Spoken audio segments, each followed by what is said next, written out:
আসসালামু আলাইকুম। প্রাইমারি বৃত্তি পরীক্ষা নিয়ে ধোঁয়াশা। পরীক্ষা কি আদৌ অনুষ্ঠিত হবে নাকি হবে না? নাকি এই পরীক্ষাটা বাতিল ঘোষণা হয়ে গেছে?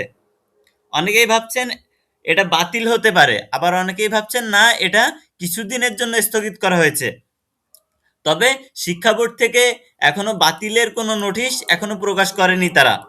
তবে বোঝা যাচ্ছে, মনে হচ্ছে বাতিল হয়ে যেতেও পারে। সরকারি প্রাথমিক বিদ্যালয়ের পঞ্চম শ্রেণীর শিক্ষার্থীদের বৃত্তি পরীক্ষা আইনি জটিলতায় আটকে গেছে। কৌশলে এর নাম মেধা যাচাই পরীক্ষা করে প্রাথমিক শিক্ষা অধিদপ্তর। তবে সেই কৌশলও কাজে লাগেনি। বেসরকারি বিদ্যালয়ের শিক্ষার্থীদের কয়েকজন অভিভাবকের করা রিটে ঝুলে গেছে মেধা যাচাই পরীক্ষা।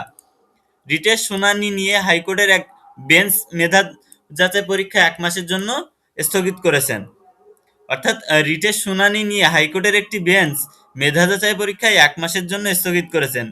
যেটাকে প্রাথমিকের বৃত্তি পরীক্ষা হিসেবে ধরা হয়, সেটা ১ মাসের জন্য স্থগিত করা হয়েছে। গত ১৭ই ডিসেম্বর এই আদেশ জারি করা হয়। তবে এ পরীক্ষা হবে কি হবে না তা প্রাথমিক শিক্ষা অধিদপ্তর থেকে জেলা উপজেলার শিক্ষা কর্মকর্তা ও শিক্ষকদের জানানো হয়নি।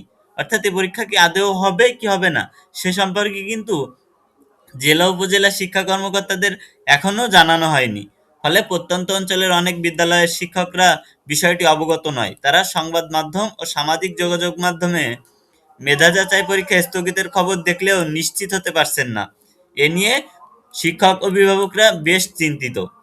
জানা যায় ২১ থেকে ২৪ ডিসেম্বর পঞ্চম শ্রেণীতে বার্ষিক পরীক্ষায় অংশ নেওয়া শিক্ষার্থীদের মেধা যাচাই পরীক্ষা হওয়ার কথা ছিল। শিক্ষক শিক্ষার্থীরা সেভাবে প্রস্তুতিও নিয়েছিলেন। অনেক শিক্ষার্থী বার্ষিক পরীক্ষা শেষে এখনো পড়ার টেবিলে। কয়েক লাখ শিক্ষার্থী এ পরীক্ষায় অংশ নিতে সারা বছর প্রস্তুতি নিয়েছে এবং এখনো নিচ্ছে।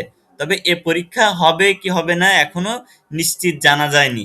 তবে যেহেতু পরীক্ষাটা স্থগিত করেছে, সেহেতু ১ মাসের ভিতরে এই পরীক্ষাটা আর হচ্ছে না। হইলে ১ মাস পরে গিয়ে সিদ্ধান্ত জানানো হবে।